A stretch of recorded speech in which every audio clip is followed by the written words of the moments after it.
मनाची. सांगली जिल्ह्यामध्ये 10 वर्षापाठीमागे मदनभाऊ पाटील नावाचे वादळ होते. सर्वसामान्य कार्यकर्त्यांना न्याय देऊन गोरगरिबांचे प्रश्न मदनभाऊ नेहमी सोडवत होते. सांगली जिल्हा परिषद, महानगरपालिका, जिल्हा मध्यवर्ती बँक, सांगली कृषी उत्पन्न बाजार समिती, पंचायत समिती अशा अनेक संस्थांवर असलेल्या सत्तेमुळे मदनभाऊंची ताकद दिसून आली आहे.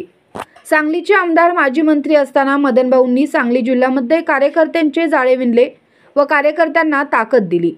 मदनभाऊ ठरवतील ते धोरण आणि बांधतील ते तोरण अशी कार्यकर्त्यांची भावना होती. यातूनच अनेक कार्यकर्ते मोठे झाले. मात्र मदनभाऊंच्या निधनामुळे कार्यकर्ते पोरके झाले. अशा कार्यकर्त्यांना बळ देण्याचं काम त्यांच्या पश्चात जयश्रीताई वहिनी साहेब यांनी केले. जयश्रीताईंनी भाऊंनी बांधलेला गट पुन्हा मोठ्या नव्या उमेदीने पुढे नेला.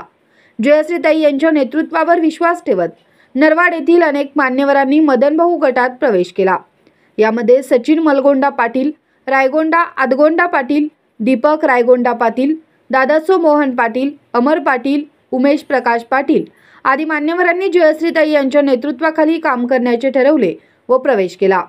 नरवाड येथील प्रवेश झाल्याने मदनभाऊ गटाची तालुक्यात ताकद वाढली आहे. त्यामुळे येणाऱ्या स्थानिक स्वराज्य संस्था निवडणुकीत मदनभाऊ गटाची ताकद वाढल्याची चर्चा तालुक्यात आहे.